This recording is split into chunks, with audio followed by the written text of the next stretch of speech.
that if you argue with him about football, you're going to probably end up being wrong. Mike Fisher reporting from Frisco, home of the Dallas Cowboys, the Star, right down the street. We like to hang out in the Star. We also like to hang out here in the fishbowl, fish tank.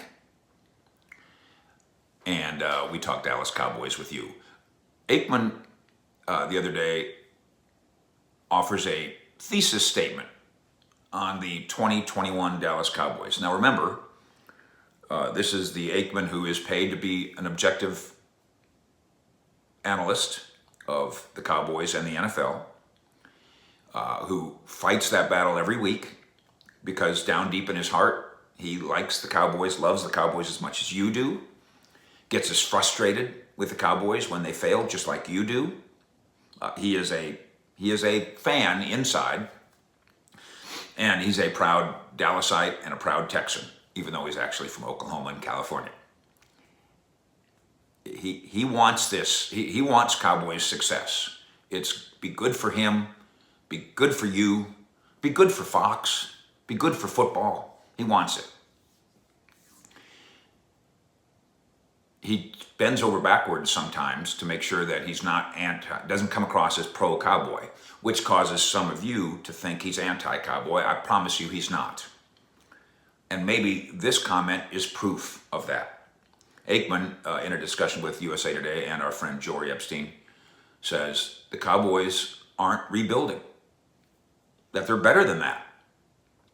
Now, he notes that him talking like that is a reflection, in a way, or could be interpreted as a reflection of the fact that Jerry Jones talks that way, and it's true. Jerry Jones, this has gone away now, but Jerry Jones, for the first 10 years of his time here, talked about Super Bowl every year. That we're going to the Super Bowl. Now, he had Aikman as his quarterback. That helped motivate that talk. In the second decade, he said it a little less, and now he says it even a little less.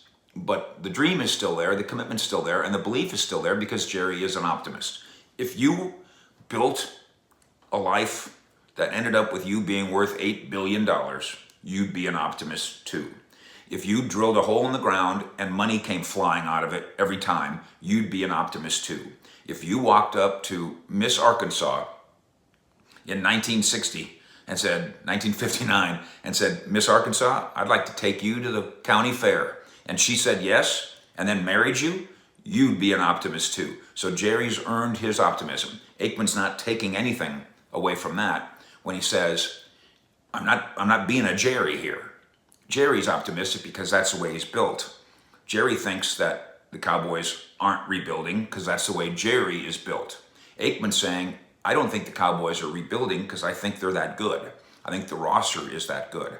Aikman has said for the last couple years that when he talks with general managers around the NFL, most of them would trade rosters with Dallas.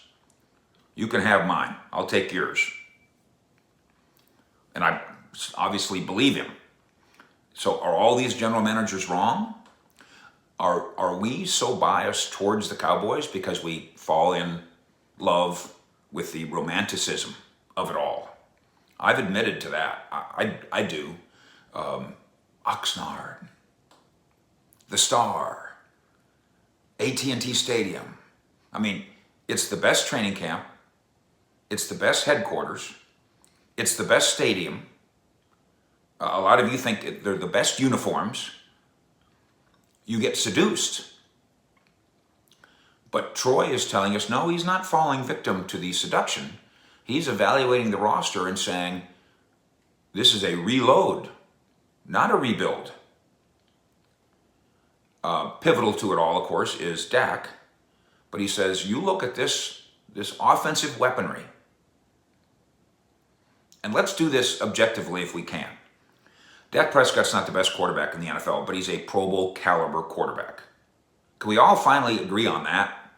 Okay. Ezekiel Elliott, is he the best running back in football? Not anymore, I don't think. Is he still a Pro Bowl caliber running back? That's fair. Amari Cooper is a Pro Bowl receiver. CeeDee Lamb may have more talent than him. And Michael Gallup's awful good. I think Michael Gallup's awfully good, don't you? The tight ends are good. And the offensive line, in decline though it may be in some ways, mostly Tyron and his future, there's not very many offensive lines that have a Zach Martin and a Lyle Collins, period. Not many offensive lines have that.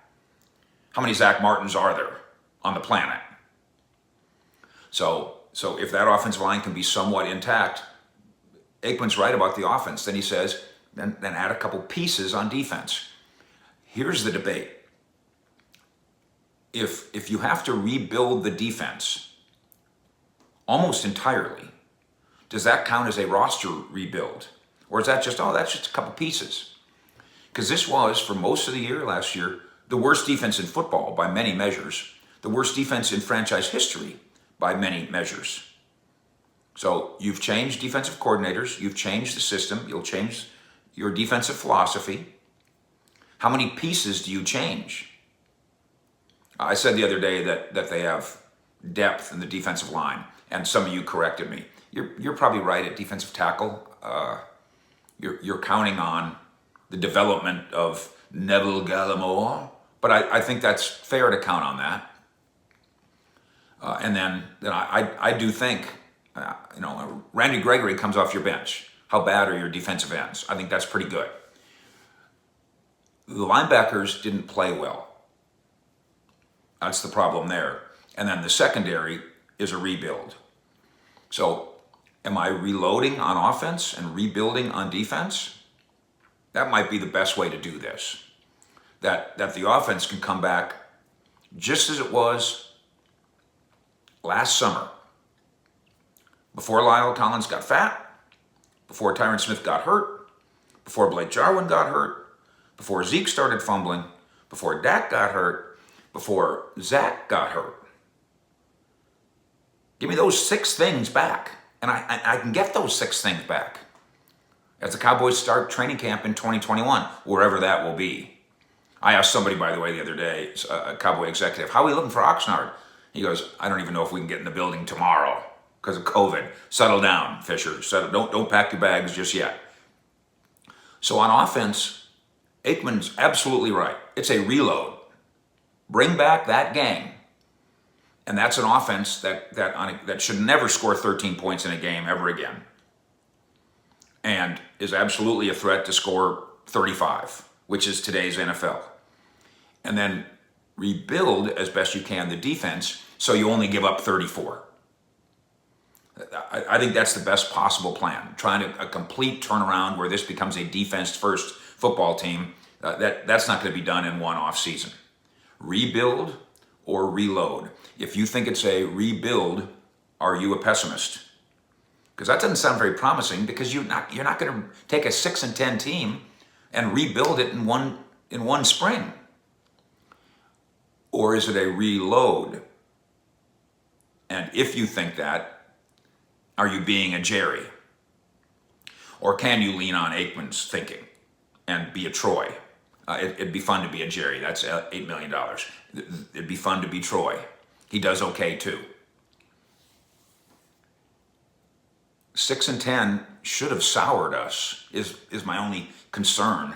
Not about Jerry's view, but about Troy's. 6-10 didn't sour you? 6-10 doesn't take the bloom off the rose? 6-10 doesn't reduce the attraction, the temptation, the seduction? 6-10. And remember, there was a minute there where the Cowboys were flirting with having the 3rd overall pick in the draft before they won a game in Cincinnati, and the next thing you know, they have the 10th overall pick in the draft. This was almost the 3rd worst team in football. Maybe we should curb our optimism a little bit and understand that there's probably a balance in the answer. That it's not, is it a reload completely?